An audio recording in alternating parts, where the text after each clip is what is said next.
Defending champion Chennai Super Kings all-round షోకు నిన్నటి runner-up Gujarat Titans పోరాటం వదిలి చేతులెత్తేసింది. మంగళవారం జరిగిన ఐపీఎల్ మ్యాచ్లో చెన్నై 63 పరుగుల తేడాతో గుజరాత్పై ఘన విజయం సాధించింది.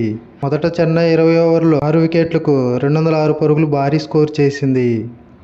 శివం దూబే 23 బంతుల్లో 2 ఫోర్లు 5 సిక్స్ల సహాయంతో 51 పరుగులు చేయగా, రచిన్ రవీంద్ర 20 బంతుల్లో 6 ఫోర్లు 3 సిక్స్ల సహాయంతో 46 పరుగులు చెలరేగారు. అనంతరం గుజరాత్ 20 ఓవర్లలో 8 వికెట్లకు 143 పరుగులే చేసి ఓడింది. సాయి సుదర్శన్ 31 బంతుల్లో 37 టాప్ స్కోరర్గా నిలిచాడు. పరుగుల తేడా పరంగా ఐపీఎల్లో గుజరాత్కి ఇదే అతిపెద్ద ఓటమి. చెన్నై బౌలర్లు దీపక్ చాహర్, తుషార్ దేశ్పాండే, ముస్తఫిజుర్ తలా 2 వికెట్లు తీశారు.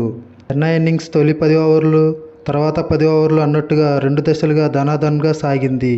తొలి దశను ఓపెనర్ రచిన్ రవీంద్ర దూకుడుగా మొదలుపెట్టాడు. అతడు క్రీజులో ఉన్నది కాసేపు అయినా భారీ షాట్లతో విరుచుకుపడడంతో మెరుపు వేగంతో చెన్నై స్కోరు దూసుకుపోయింది.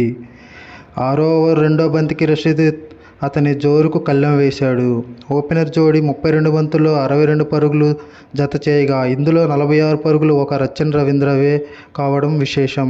తర్వాత రహానె 12, రుతురాజ్ గైక్వాడ్ 36 బంతుల్లో 46, 5 ఫోర్లు 1 సిక్సర్తో చెన్నైను నడిపించారు. 10వ ఓవర్లో చెన్నై స్కోరు 104-1 స్కోరు చేసింది. తర్వాతి ఓవర్ తొలి బంతికే రహానె అవుట్ కాగా, శివం దూబే రావడంతో రెండో దూకుడు కొత్తగా మొదలైంది. స్పిన్ పేస్ బౌలర్లను తలదొక్కకుండా దూబే బ్యాట్ దులిపించాడు. 20 బంతులు 24 నాటౌట్ అండతో శివమెత్తిపోవడంతో ఈ జోడీ కూడా 35 బంతుల 57 పరుగులు జోడించింది. 22 బంతుల్లోనే దూబే అర్ధ సెంచరీ పూర్తయిన వెంటనే నిష్క్రమించాడు. సమీర్ రిజ్వీ 6 బంతుల్లో 14, 2 సిక్స్ల మెరుపులతో చెన్నై స్కోరు 200 పైచీకులు చేరింది. కొండంత లక్ష్యం చేసే గుజరాత్ బెత్తరిల్లింది. ఓపెనర్లు మొదలు ఆఖరి వరుస దాకా అందరి బ్యాటర్లు అదే తీరు. ఛేదించాల్సిన లక్ష్యం కోసం ఆడాల్సిన తీరు ఏ ఒక్కరిలోనూ కనిపించలేదు. పవర్ ప్లేలో సుమన్ గిల్ 8, సాహా 21 పెవిలియన్కు వెళ్ళిపోయారు. వన్డౌన్లో వచ్చిన సాయి సుదర్శన్ టాప్ స్కోరర్గా నిలిచాడు. కానీ కాసేపైనా మురిపించలేదు. హిట్లర్ విజయ్ శంకర్ 12, మిల్లర్ 21, రాహుల్ తెవాటి 6 అంతా చెన్నై కట్టుదిట్టమైన బౌలింగ్కు వికెట్లు అప్పగించేశారు.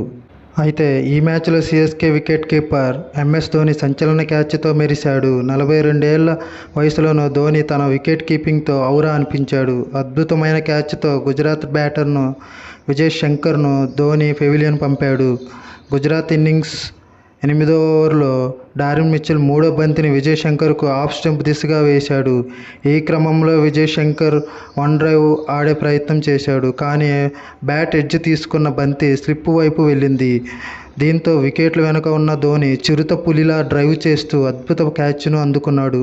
తర్వాత రహానె సైతం ఆ జట్టు 96 పరుగుల వద్ద దేశ్పాండే బౌలింగ్లో డేవిడ్ మిల్లర్ 21 అవుట్ అయ్యాడు.